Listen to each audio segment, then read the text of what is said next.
And welcome to another episode of Stuck in My Mind podcast. I'm your host, WIZE. Actually, let me thank everybody for all the kind words and all the love you support you shown me and my family and our team in need. For those that don't know, my mother passed away last Saturday, and we just got back from burying her in Puerto Rico. But I'm greatly appreciative of all the messages and all the love and support everybody sent. But thank you so much, man. I really do appreciate everyone's support. But now I'm excited. I'm back to doing what I love, podcasting. This is my outlet. This is my safe place and where I get to express myself. And I know she would be proud of what we're accomplishing here. So just thank you, everyone. But now let's just get back into the show. My next guest is a fellow podcaster. She has a great story to share. She's overcome a lot in her life, and I'm excited to have her. Welcome to the show, Katherine Lewis. Hey, thank you so much for having me. And I do want to say I'm so sorry to hear about your loss. Thank you very much.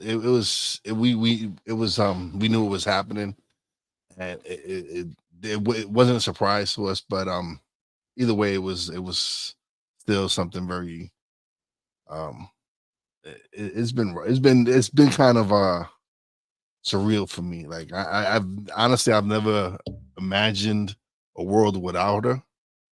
So to have her not here is kind of it's still again like I'm not used to it. Yeah, And of course it's only been a week, so but anyway, thank you for coming on the show. I appreciate you stopping by. Let's just jump right into it. Can you share the story behind the title of your podcast, Opportunity Made, and what does it mean to you personally? absolutely. So, Opportunity Made is all about how we can make opportunities in our own lives. And a lot of times we have different beliefs or ideas that hold us back. So, we may see someone creating that company or achieving that dream and being on the fast route, and we just feel behind or we feel like we'll never get there. And the message that I really want to send with the shows that we do is how anyone anywhere can overcome any barrier. It's just about having patience and persistence. So for you, you might have the same dream as me. Maybe it takes you a year, maybe it takes me 10 because of the resources that we each have uniquely available, the demographics, the privilege, the previous exposure, education, all of those variables go into it. But it doesn't mean that we can't achieve it. So in the end, we can all get to whatever opportunity we want. We just need to have that patience and persistence. And so it's all a matter of telling those stories of people who have overcome incredible barriers and how they still create the life that they want. Okay, so your journey involves a reconnection with your father after 13 years.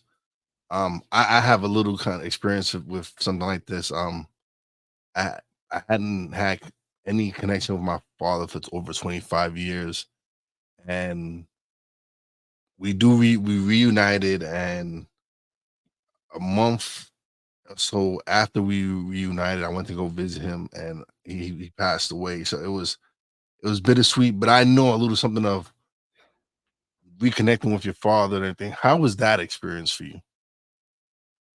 First of all, I just want to say that that is um, amazing in a way that you got to reconnect before he passed away. And so, what like a beautiful moment, what a blessing in your life that that could happen. Because I know there are so many people out there who don't get to reconnect at all. And it's not until after they lose someone that they're like, why didn't I do more? Or why didn't we reconcile? Or why this, that you start asking all of those questions. So I'm just really grateful that you had that. And now let's go back to your question. You're gonna have to ask it again for me. So what how was the reconnection with your father after 13 years of not having a relationship with him? Yeah. So we broke off our relationship when I was 13. It was my initiative. I came to him and said, "Hey, I don't want you in my life anymore." And um that was very hurtful for him, but he was very gracious in stepping back and giving me the space that I was asking for. Fast forward 13 years later, I'm in my mid 20s, and we both grew and matured to a place where we could come back together and we could reestablish that relationship. We had tried multiple times in the years prior, and we still were too raw, and we had too much hurt to where we could easily trigger each other and easily reinvoke that anger and that pain. And we eventually came to this place after those 13 years where we were pretty healthy and we could forgive and we could say, okay, just know that I need this boundary in place. And I know that you need that boundary in place in order for this to be functional. But it has just been absolutely incredible. When you think about those 13 years that he wasn't there, that's me coming into my prime, maturing as a young woman and learning a whole bunch of different things about life, going through college, starting a career. And I mean, you always need your parents, but that's definitely a time in life when I definitely could have used my dad for a lot of guidance and different things and didn't have that. So I'm getting that now. And it's kind of like making up for lost time. Not that you really can, but we're creating those special memories. I have him to guide me. I get to have input into his life. So it is beautiful. And I'm just so grateful because I could have forgiven him and come back to him and said, I want a relationship. And he could have said no, or he could have been bitter and resentful. And he wasn't. And so I'm very grateful. So, as a multifaceted individual with experience in education, technology, and advocacy, how do Mhm. you integrate all these diverse elements into your life and work? Yeah. So I have a pretty diverse background. I have a lot of experience or high level experience in a lot of different areas. And they cross over, but it also lends me to doing a lot of different things. So I have multiple roles within my day job. I run a nonprofit on the side. I'm on a couple of different boards. And so I really have a wide variety of interests. And show up in many different spaces, but they cross over quite a bit. For instance, I have a background just in working with students, talking about emotional intelligence and leadership and advocacy and change. And then I can bring that into my day job when I'm working on promoting digital accessibility and looking at how do we create products that work for all people everywhere. So that's bringing in that emotional intelligence and leadership. There's quite a bit of crossover. Okay. All right. So the Leon Foundation of Excellence focuses on helping youth heal intergenerational patterns of trauma. What inspired you to create this foundation, and what impact have you witnessed so far from the foundation? Yeah, so it really started from a place of pain. That's where like a lot of services and products and companies get started is we have a pain point. And so for me, that pain was going through that journey of healing all of the anger that I had within myself around my own childhood and losing my father, even though I recognized that I asked him to leave, but it still was a form of loss. And so I read a ton of books. Luckily, I was able to go to therapy. I would seek out mentors, and I had to go through this whole healing process, not by myself because I had this village of people around me, but there weren't other people who were simultaneously going through that journey who were my age and kind of seeking the same goal. And I realized that not many people are going through this, when they're 13, 14, and thinking about, okay, how do I heal these intergenerational patterns? And so I wanted to create a community around that. It was my senior year in college when I formed the Leon Foundation of Excellence. And it's focused on building foundations of excellence and having that courage or that bravery, which comes from the part of the name Leon or lion, which represents courage and bravery. You need that in order to heal these patterns and do that inner work. So we created a community and we've been operating for 8 years. We've been mostly in Colorado in the United States, but then when the pandemic hit, we went international. And it was pretty incredible. We've been able to serve hundreds of students and help them kickstart that journey. So start looking at those patterns that get passed down between the generations and how do you heal that. So it's not necessarily therapy, but it's those initial steps to get you moving in that direction and recognize, okay, what do I actually need help on and what kind of help do I need and how do I break this cycle? So that way, let's say my grandfather was abusive towards my father and my father was abusive towards me. How do I stop that and heal that so I'm not replicating the same thing with my children or swinging to the opposite side, the other extreme, because I don't want to be like them and I become too passive, as an example. And so it's coming back to this healthy middle ground. And that's what the organization is helping young people do. Okay. In your opinion, how does childhood trauma affect one's path to finding purpose purpose and focusing on personal? I'm sorry, I'm my camera's going wacky on me. It's all good. When we are, I'll just start with the first part of that question. When we're looking at those patterns of trauma, let's say we have a pattern of poverty in our family, we may make different choices around our purpose. We'll have different beliefs around what we're capable of doing. So if we have been raised in poverty, our grandparents were poor, our parents were poor, we were raised in poverty, we may have two different responses. As an example, we might say, I absolutely don't want this, and I'm going to go to the complete other side. And that means that you are driving yourself, you're pushing, you're working super hard to get out of that spot and to have this career. Now, there's nothing necessarily wrong with that unless we're coming from this place of not running towards something, but running away from being poor to where we just cannot absolutely ever go back to that experience. And then we're probably in an unhealthy way driving ourselves to this other extreme. Or we succumb to that pattern and we say, you know what? Like my whole family has always been poor. It's all that I know. It's all that I've been exposed to. This is just the way that my life is. And that's what you stay in. And then you're going to spend money and you're going to make career decisions and you're going to care about school in the way that like a poor mindset would. And so it's that's going to change your purpose in life and that's going to change the story that you write for yourself and the decisions that you make.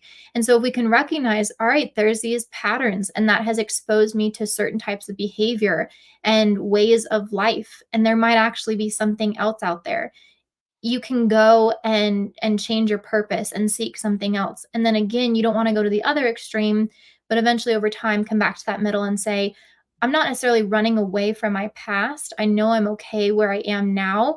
And I can be driven, I can be ambitious, but I don't have to kill myself to get to the other side because I'm trying to stay away from what I once knew. Okay. So can you share a specific moment of or realization that prompted you to shift from seeking affirmation and affirmation and relationships to focusing on your personal development?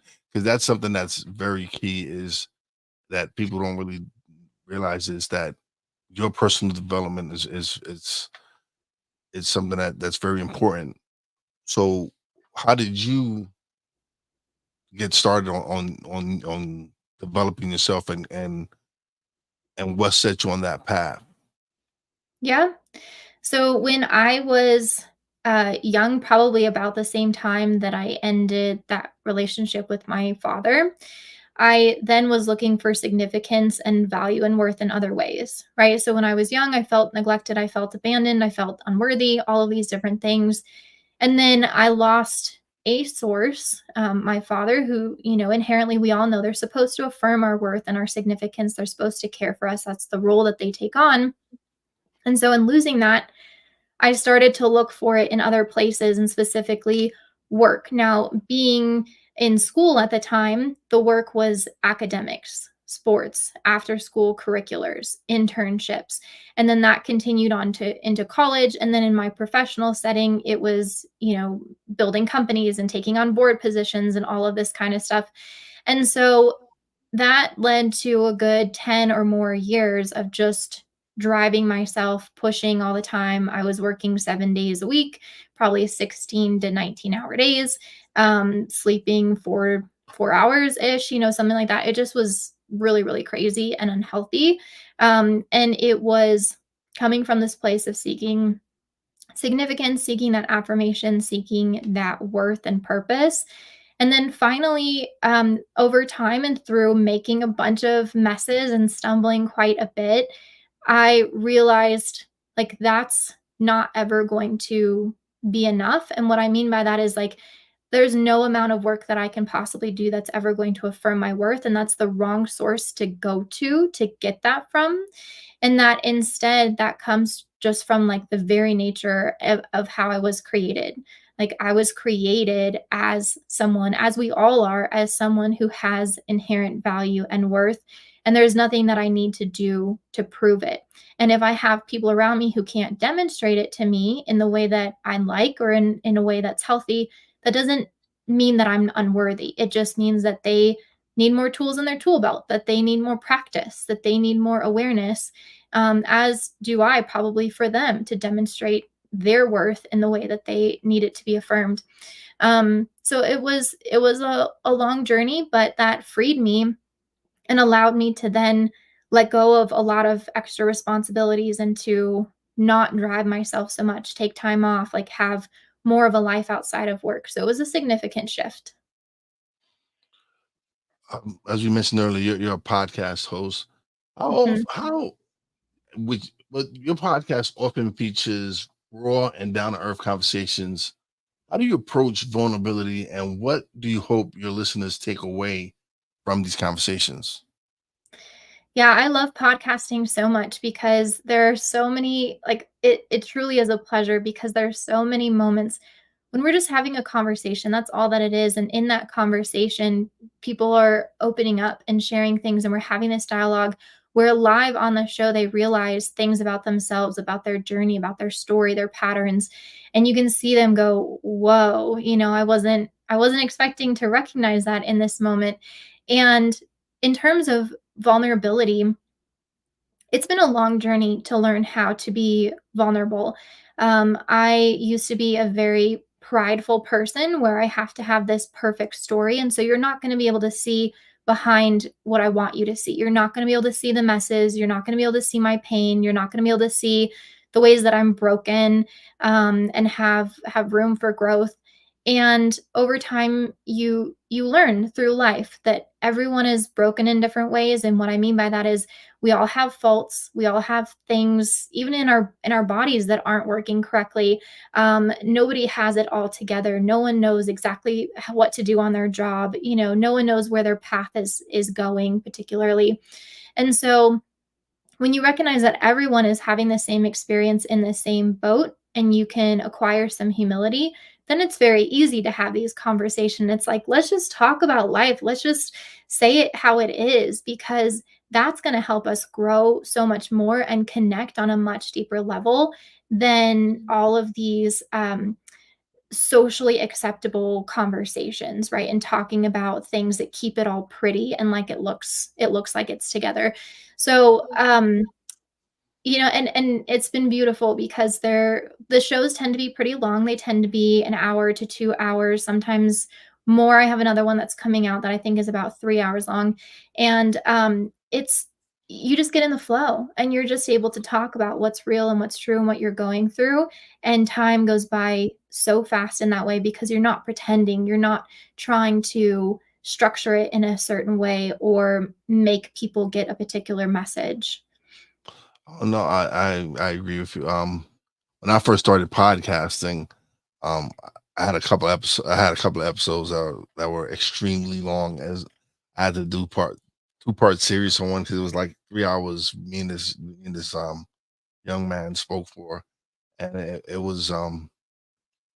it's been a great experience. Like I said earlier, this for me is my therapy. This is for me Mhm. where I get to share what I'm experiencing now with the loss of my mom, what I've experienced in the past, where this podcast journey has taken me. And I can remember the first few episodes like they were yesterday. And it's been an amazing ride to see the growth and the development of myself from when I first started to where I'm at now, having these wonderful conversations with these experts and having some beautiful, just so they're just so energizing, some of these conversations. And to have that, at first I was like, I felt kind of selfish because I was enjoying a lot of these conversations, and it was like, man, I'm learning so much. I'm getting so much from doing these interviews and from speaking to these people. But then a guest point out that you're not being selfish because first of all, I'm wanting to learn and grow and develop. Second of all, I'm sharing it with my audience. And they're getting to experience this and they're getting to learn and grow with me. And so when they said it that way, I was like, okay, I understand, I get it now. And it's been one heck of a ride, man. I've loved all these conversations because it's so much fun to realize that when you speak to someone and I've spoken to people all over the world. I've spoken to people in Japan, India, Australia, Dubai, all over almost every state here in the United States, and it's been a great experience. It's been something that I am thankful and blessed to be able to do. Yeah, absolutely. That's what's so cool about this is you can speak with anyone anywhere. And what are the chances of everyone meeting in this way? I mean, I probably would never meet someone who's, as you mentioned, like maybe Dubai or wherever it may be. It connects us all in a way that wouldn't otherwise be possible. And here we are, strangers coming together, having these deep conversations, and it truly is a unique experience. Yeah. As a woman in the technology space, how have you navigated challenges and opportunities in a field that historically has been male dominated? Yeah. It has been, and in many ways it is, and there's definitely been some challenging moments. Conversations where, sometimes you feel like you're the only female in the room and you feel like you're being talked over and stuff like that. But it's honestly been beautiful because when I'm working with a group of women versus working with a group of men, there is a different dynamic there. And being able to learn how to navigate both is another aspect of the job that's intriguing. It does require you to stand up, to speak up, to have certain boundaries, to say certain things, but that's required across the board. Regardless, it might just be a different kind of conversation than if you were in a different space. And so for me, I would say that it's an exciting challenge. It's not something that is um, like a negative or is suppressive, but I will say for anyone who is looking to get into the tech industry, especially a woman who's looking to get into the tech industry, when I first started out, I was very much hesitant about that. And I came from a place of believing that I wouldn't fit in, that typical stereotype, that old one that's not true, that I'm a woman and so I can't be good at math and science, that held me back for quite a bit. And then you come to realize like that's not true. You can do whatever it is that you like and you have the capability. It's just about learning and giving dedicated time to that. And in those moments when you feel insecure, like keep pressing through. And sometimes it's best just to say that. I've had moments where I've said, "Hey, this is how I'm feeling. This is how that experience came off to me. What was it like for you? Is that actually accurate?" Because I can be misinterpreting things and I can have a false filter that's creating a more negative experience than what is actually objectively happening. Okay. All right. Because what advice would you give an individual who's struggling with being a workaholic and a perfectionist? It, what what what are challenges do you feel that you've had because of these with because you struggle with being a workaholic and a perfectionist? what advice would you give someone struggling with this right now? I can give advice that pertains to those two, but I'll say, from my experience, both of those are a form of an addiction, right? It's something that you have to have and you can't let go and you just need more and more of. And so, whether someone's suffering from that or any other kind of addiction, maybe this can be applicable for them. There's a couple things that I have suffered from because of those particular addictions. I mean, it's impacted relationships, it's impacted my health, it's impacted my self-esteem.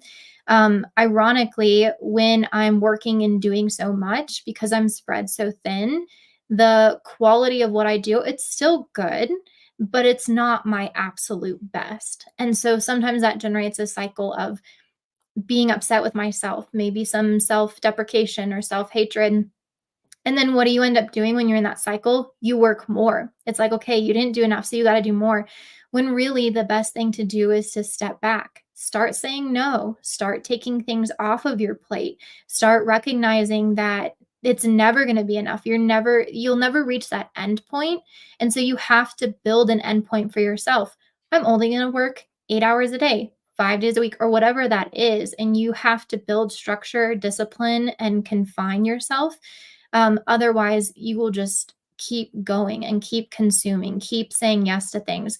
The other piece that I would speak to in terms of the perfectionism is recognizing that you're already perfect, and I say that in more of a faith-based way, where it's like you were created exactly as you need to be. There's nothing more that you can take away or that you can add. Yes, we can always get better, but once you can come to that place where it's like, I can just be and I'm good. Now, what do I want to go do? What do I want to fill my time up with? What am I going to choose to experience in life? What am I going to contribute? How am I going to serve? And that can help settle some of those incessant, obsessive feelings around, I have to do more and it's not there yet and it's not perfect. The last piece that I'll add in here is to come back to what's right before you today. So a lot of that workaholism and perfectionism is future centered. And it's like, okay, I need to do this now so I can get to that in the future. And then that's going to lead to the next thing and the next thing. And so you're very much focused on what's ahead, which often leads to anxiety and overwhelm and feeling this burden of how am I ever going to be able to handle this? If instead you can come back to what's right before you today and just say, okay, what is my most important task? Like, my most important task today is this podcast. That was all that I had. And so that's what I'm preparing for. That's what I'm showing up for. That's what I'm going to do.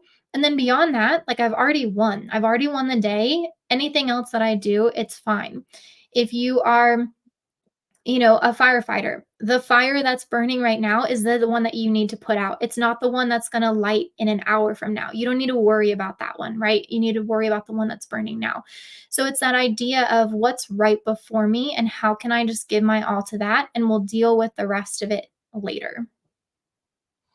Okay. How do you balance being an advocate, an educator, a podcaster, and with founding a foundation?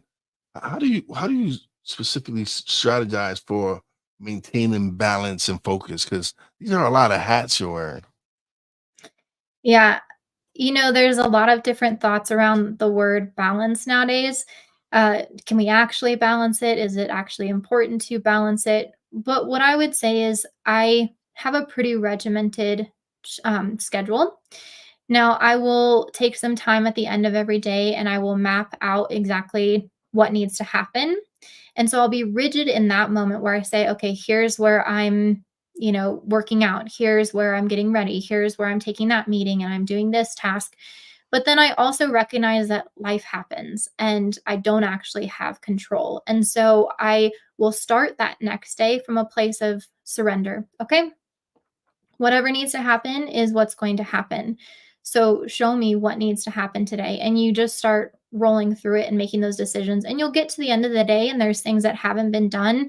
There's things that took longer than you wanted to. There's unexpected things that came up. But it's just having this disposition of that's okay. Like, we did the best that we could. You're never going to be able to balance it, especially if you're striving for perfection. I know you can idolize and obsess around a schedule. It has to be, perfect, and I have to get everything done. So it's weighing out, how can I be regimented and plan ahead, but then how can I hold it lightly and just surrender and accept to what's coming. And I think it's in that mentality that you can find more balance in your life. If you're too rigid or you're too loose, you either are hard on yourself or you're not getting everything done that you could. Okay. How do you see the landscape of personal development evolving, especially in the content of the challenges people face today? Okay, ask that question again. How do you see the landscape of personal development evolving, especially in the context of the challenges people face today? Okay. Um, that's interesting. There are so many different paths for personal development because there are so many different things that people are going after. And yet, at the same time, we're kind of all going after the same things. We want to be seen, we want to be heard, we want to be loved, we want to be understood, we want to belong, right? And so that's when people are going after personal development. A lot of times they're going after, how can I get the lifestyle that leads me to feeling those things? Or how can I become the person that's gifting those things to other people, depending on where you're coming from? And sometimes it's a mix. Um, so there are many different ways out there. There are lots of books and conferences and workshops and experiences, right? Sometimes we will eat or we'll move or we'll do things in certain ways to give us that experience. And so what it looks like moving forward, will depend on advances in technology. It'll depend on themes in culture. It'll depend on just the general ethos and mindset of society. But ultimately, it's still is us recreating this wheel and trying to come back to feeling those things. And so I found in my own life, the more I can limit those inputs, the more I can actually get to those basics of, how do I be seen? How do I be loved? How do I see others? How do I love others? And there's really not a whole lot that needs to be developed within us to get to that place, because we already inherently have that need within us. And so we have the ability to do those things, to give those things. And it's really clearing out that clutter that brings us back to that core, not adding a whole bunch more into our lives in order to fulfill that need. Okay. What does living out one's divine essence mean to you, and how can individuals begin to embody their own divine essence? So, the way I'm going to interpret that is basically being your authentic self, and the way that you were created. Now, we're all made in a certain way, and then we accumulate a lot of beliefs, a lot of experiences, a lot of traumas over the course of life. And sometimes that weighs us down and turns us into a different kind of person. Sometimes we can release that and go back to who we were before we had, these hurts and these angers and things like that. um but for me, that is a faith journey, and that's me letting go of a lot of things that I thought were real and mattered for life, and realizing that they don't, and coming back to what does matter. And when I'm focused on, like, what is most important in life in terms of my faith and in terms of, like, why we're all here, then that allows me again to kind of clear out the clutter of everything else, and I'm just focused on the core of who I am. And as I'm focused on that core continues to grow, it continues to solidify, and then my actions are able to come from that place rather than all the pain and all the false beliefs that I took on over the years. Yeah, and that's something that it's a lot of us have struggled with, is the programming over the years.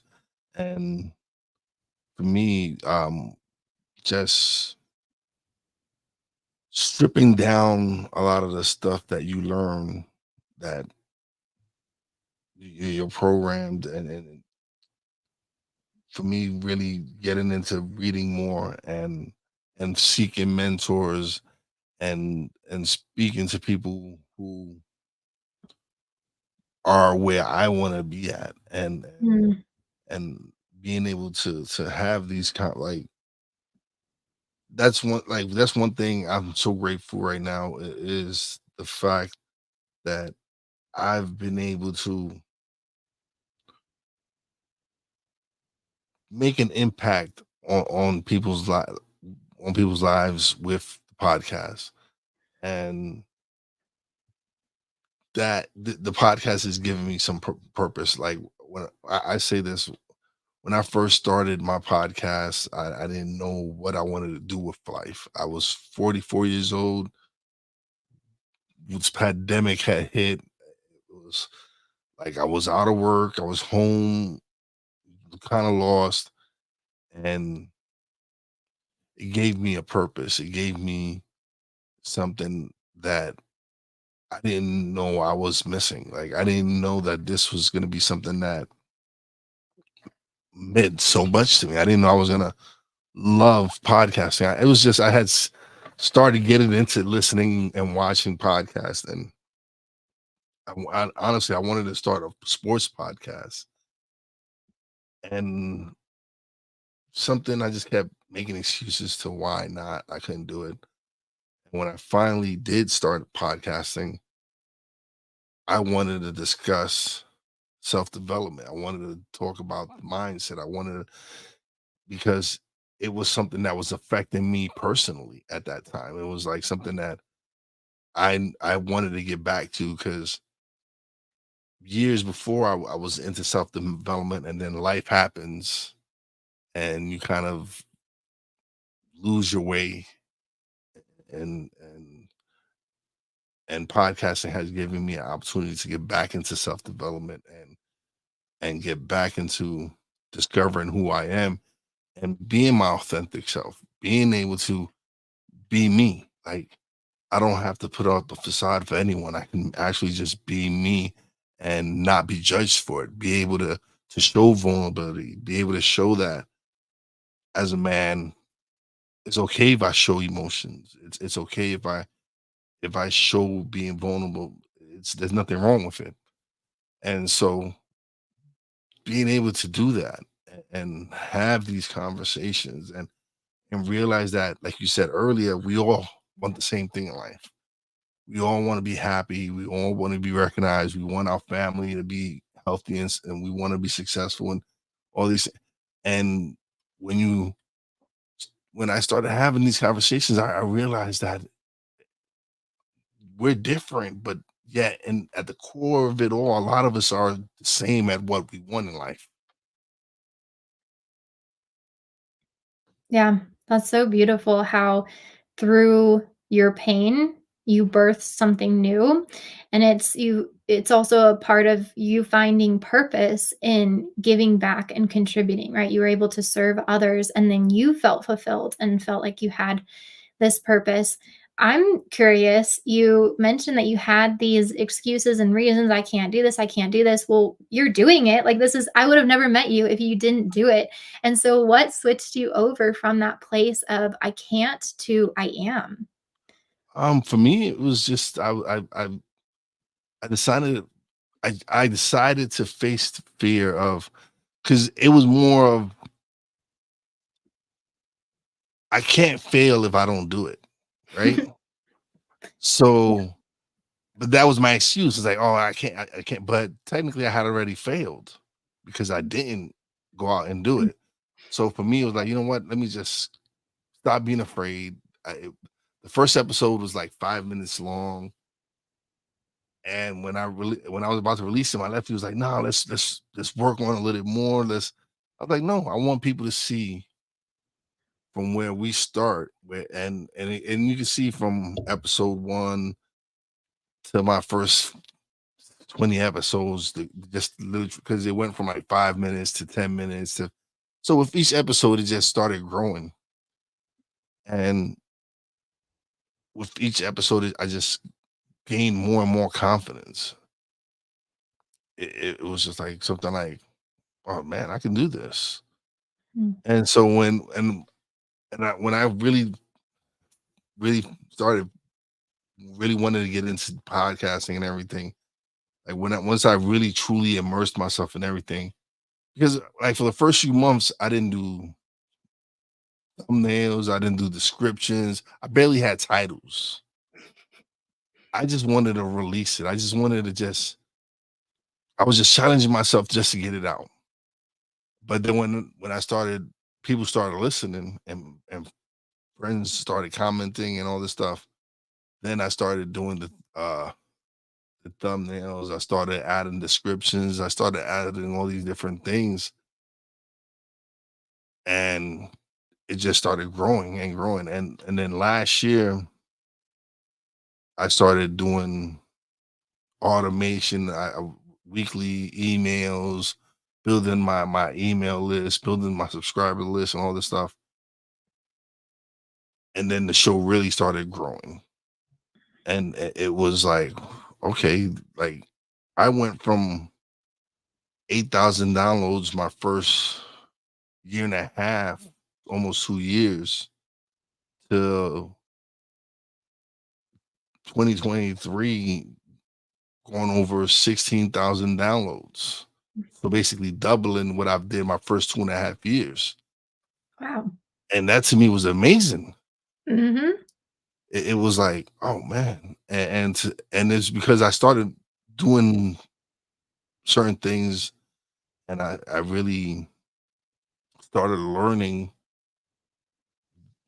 about podcasting, really started focusing on little things that I didn't do when I first started. And it's really been an amazing ride to see where I've come from to where I'm at now, where as far as my audio podcast, I've released episode 220. Hey. Yeah, 220 episodes, and that's not counting like all the other stuff, like the video. Because when I originally started, I was just strictly audio. I didn't go video to like episode after I had recorded 132 Wow. audio episodes, and so it's only recently that I've started doing video, and I do I record 3 shows a week, Monday, Tuesday, Wednesday. Um, I release one audio podcast a week, and it's been so much fun to be able to just for me, like it's been so great to just to impact one person's life, right? Where whereas I don't know what kind of I don't know what kind of impact I've had on their life, but if I've impacted their life, and it's how they're going to impact other people's lives. So it's like a ripple effect. So I impact one person's life, and they go on and impact the thousands or whatever. To me, that's success to me.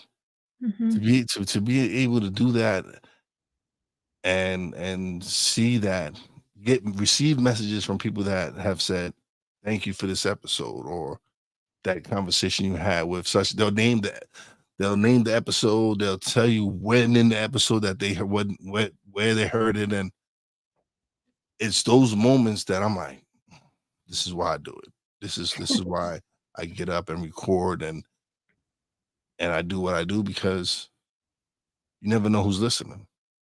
Mhm. Wow. That's so beautiful. It's crazy how perfectionism is a dream killer, and yet success is done by 1,000 steps, and you've made those 1,000 steps, you've done those 200 and more podcasts, all because in one moment you just decided, "All right, let's do this." Mhm. And I just love that. I love that that's how life works. We're so, so scared and we put things off for so long, put it off, put it off, put it off. And all we had to do is just press record And there you go, like, we've that is the act of crossing over the threshold. You are officially a podcaster, like, And you that say is and you it. say and you say it and you say it like, "Yeah, all you gotta do is press," and you say it's just that simple. It is.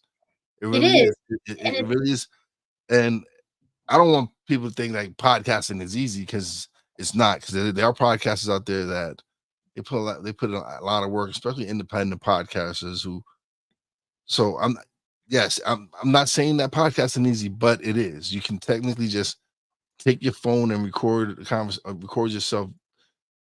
It is. People make it more difficult than what it's supposed to be. But it Mhm, takes a lot of work and dedication to build a successful podcast. mhm, To start a podcast is simple, yeah, but to sustain it and build it up, that's where the journey lies. And that's where you have so much fun getting to build something from scratch and grow and develop it and see it take off from its infant stages to where it is now. mhm. And that's the thing, whenever we wanna start something and we feel that overwhelm, we feel that heaviness and, "Oh, man, I don't even know how I'm gonna do this," our minds aren't thinking about the moment when we just push record and now we've done it. We're thinking about the how are we gonna sustain this? And all the work that I'm gonna have to do, and this and that and this and that, and oh my goodness, I don't know how that's even gonna happen. But our mind condenses it all into one thing as if we need to climb the highest mountain right now. And we forget that in order to climb the highest mountain, it's 1,000 steps. And so that's why, getting over perfectionism and workaholism and just fear in general, whatever it is you want to start, come back to just what do I need to do today? Today, I'm only going to allow myself to record myself for 5 minutes. That's it, and then I'm cutting myself off. That's all I get to do. And tomorrow, and the next day, and the next, and so you break it down that way. And you're so right. It's that consistency. That's where you build the kingdom. That's where you summit the mountain. It's not by doing it all at once, even though our minds like to frame it in that way. And that's what blocks us. That's what keeps those barriers in place and paralyzes us so we can't move forward. But you just say, what's that one thing I can do today? And ask that question for 365 days in that year, and you're going to be a complete different person at the end of it. Yeah, no, it's like I've I've built the system on how I do my podcast now. Like I have certain tools that I use to do the thumbnails and do titles and all this different stuff. But it's taking me time to develop it. It's taking me time. Mhm. I've had to learn build the system on how I want to build my show. And so it's been it's just funny because to to see from where I started at. And when I first started interviewing people, I was interviewing friends and people all over. And it wasn't until the last year and a half that I really focused on bringing on coaches, entrepreneurs, and focus more on mindset and development and wanting to help people grow and everything. So it was when I started focusing on that, like really narrow down my niche to who I wanted to speak to. That's when it really it for me it really solidified what I wanted to do. It really kind of nailed it for me, and it was like, all right, this is the path that I want to go down. These are the people I want to interview, and this is what I want the show to be about. Yeah, and I love that you mentioned that because sometimes people will try and define their audience ahead of time. And if I specifically want to talk to this demographic only on these topics, that's awesome. Like, kudos. Sometimes we don't really know, and it's just like, I just wanna have conversations, and I'm not sure where this is gonna go and who wants to tune in. You can block yourself by spending too much time overthinking and overanalyzing and trying to narrow that down. Sometimes, again, you just need to go do the thing and then see who's responding to you. And that'll help you formulate who your audience is, who's listening, who's tuning in. That'll be defined over time. And then once you have that information, you can go back, you can revamp the system and add more structure around it because you know exactly who you're targeting. You've got your base laid down, and you can bring in those strategies you're mentioning around the thumbnails and building your email list and specific targeted ads and stuff like that.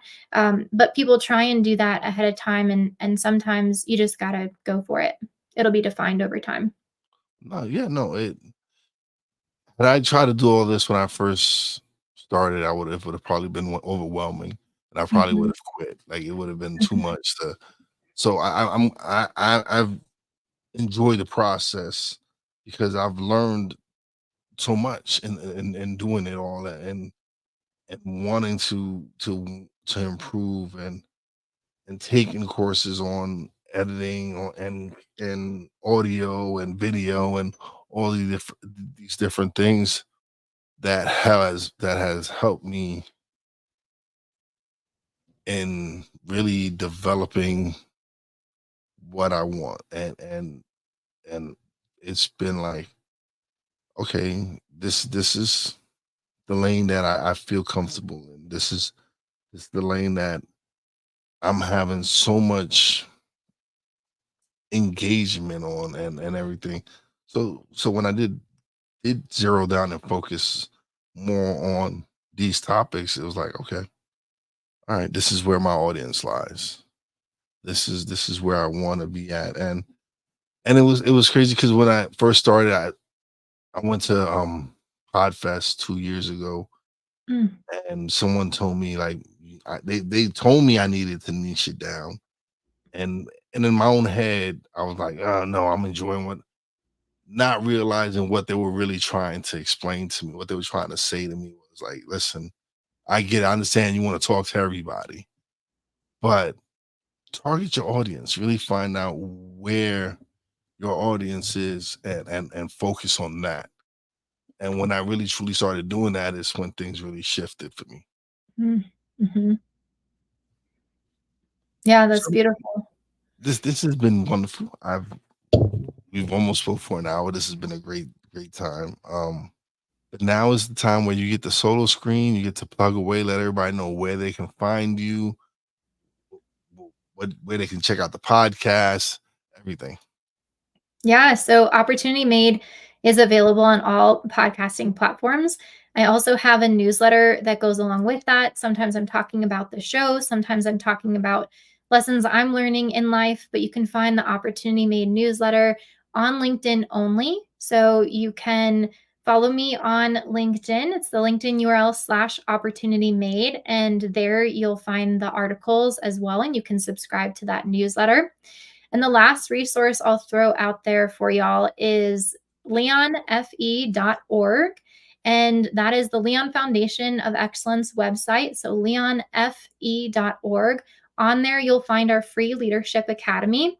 It is geared towards high school students, but anyone, anywhere can take it. And it's 30 modules helping you get started with developing emotional intelligence, self awareness, looking at those intergenerational patterns and figuring out how to break that cycle. All right. Thank you. Thank you once again for being a guest. This has been a great conversation. I've had a great time talking to you. Um I'm gonna close out the show now, but don't leave just yet. And we'll chat a little bit off the air. But it's been a pleasure having you on the show. This has been good. Like I said, I can tell when the conversation is going pretty well when it exceeds some of the, like, I've been trying to limit myself to like 35, 45 minutes. But when you have such a good conversation, I don't mind extending it. I actually enjoy it more when I do get those conversations where I do get to extend it, because I mean that means the conversation is engaging, and entertaining, and just being able to learn, and speak to someone who's gone through struggles in life, and been able to really make an impact, and show people that, hey, we all struggle and we all go through things, but look at all the wonderful things you're doing out there right now. with starting the foundation and having the podcast and doing all the things that you're doing. So kudos. I appreciate you and thank you for being a guest. Thank you for having me. All right, let me close out the show. Big shout out to everybody who just stopped by in the chat. Snowman, what's going on, brother? Love you too. Appreciate you. My man Drew, what's going on? Thank you for all the love and the support. Once again, shout out to everybody out there who's shown me so much love and support, and shown my family so much support and this time. And listen, I'm just grateful that I had 84 wonderful. Well, she had 84 wonderful years. I'm just grateful that I got 47 great years with her, and without her, I wouldn't be the man that I am today. So I'm blessed to have such a wonderful family that we've it was a great experience to be around my family and having all that support. But it was just all the support from all my friends and a lot of coworkers I've just been blessed. But thank you so much, everybody. Shout out to my nephew, Poppy J. Shout out to the boss lady. Love you and appreciate you. And as always, a big shout out to all the essential workers out there. God bless y'all. Be safe. You know how your boy Wise does it. Peace out.